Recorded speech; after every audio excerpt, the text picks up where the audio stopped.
Hello students, I am Mukta Jain, PGT Biology.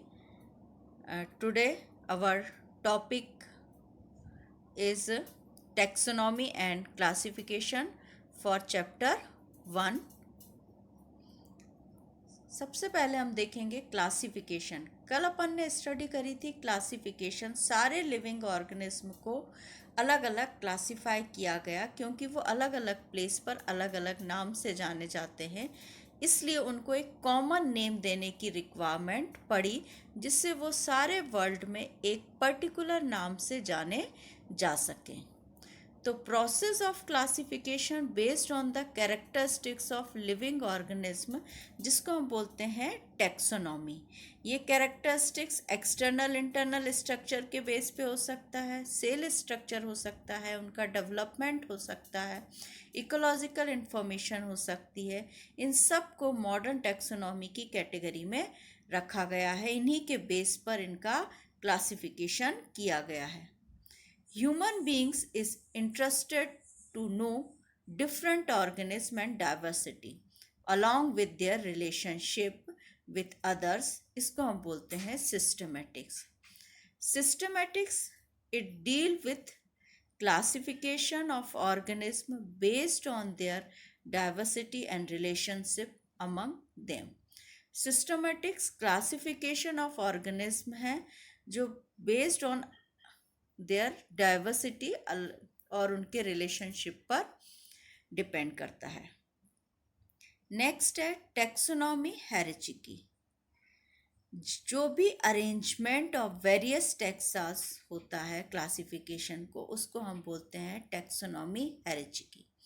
Taxonomical study of all known organism जिनको development of categories के base पर अलग अलग उसमें डिवाइड किया गया है।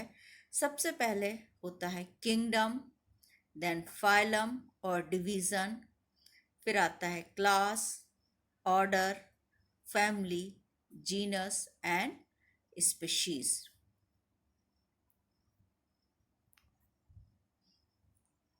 सबसे पहले हम देखेंगे स्पीशीज।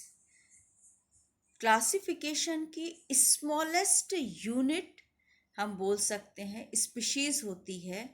स्पीशीज़ में जो ऑर्गेनिज्म रखे जाते हैं वो आपस में रिप्रोड्यूस कर सकते हैं और आपस में एक साथ अपन बोल सकते हैं take place among them self, वो रह सकते हैं सक्सेसफुली।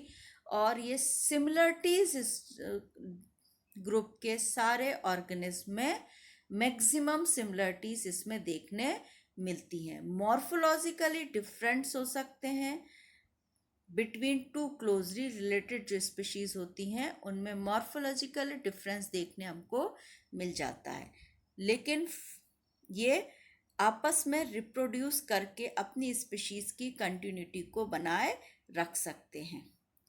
सेकंड होता है जेनरा या जीनस जिसको हम बोलते हैं।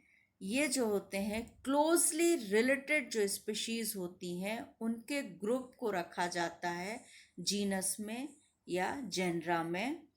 तो group of related species with more character is common than species of other genera. फिर आता है family. It is also a group of related genera with less number of similarities. जैसे अभी हमने देखा सबसे ज़्यादा सिमिलरिटीज मिलेंगी जो ऑर्गेनिज्म स्पीशीज में रखे गए हैं उनमें, और उससे कम सिमिलरिटीज हमको देखने मिलती हैं जेनरा में। और जेनरा के ग्रुप को रखा गया है फैमिलीज में जिसमें लेस नंबर ऑफ सिमिलरिटीज या कैरेक्टरिस्टिक्स जो रहेंगे वो हमको देखने मिलते हैं। और इनको कैटेगराइज किया गया है on the basis of vegetative and reproductive features के बेस पर। फिर आता है आपका ऑर्डर। अब ऑर्डर में रखा गया है आपकी फैमिलीज को, assembles of families which exhibits few similar characteristics। अब फैमिली ऑर्डर में जो रखे गए हैं उनमें कुछ कैरेक्टरिस्टिक्स ही हमको बोल सकते हैं कि उनमें सिमिलरिटीज कुछ कैरेक्टरिस्टिक्स में ही देखने को मिलती है। Similar characters will be less in number. और last one is kingdom, highest category of taxonomy kingdom. और किंगडम को डिवाइड किया जाता है फाइलम और डिवीजन में। डिवीजन बोला जाता है प्लांट किंगडम्स को, जब डिवाइड करते हैं तो उसको डिवीजन बोला जाता है। और एनिमल किंगडम को जब हम डिवाइड करते हैं तो उसको फाइलम बोला जाता है। और इसमें लेस नंबर ऑफ आपके जो रहती हैं सिमिलरिटीज हमको देखने मिलती हैं, लेकिन सबसे ज़्यादा ऑर्गेनिज्म यदि हमको मिलते हैं तो वो सारे के सारे एनिमल्स को एनिमल किंगडम में रखा गया फाइलम, और सारे के सारे प्लांट्स को प्लांट किंगडम में रखा गया। फिर भी हम देखते हैं कि क्या सारे के सारे एनिमल्स सेम है? नहीं। क्या सारे के सारे प्लांट सेम है? नहीं।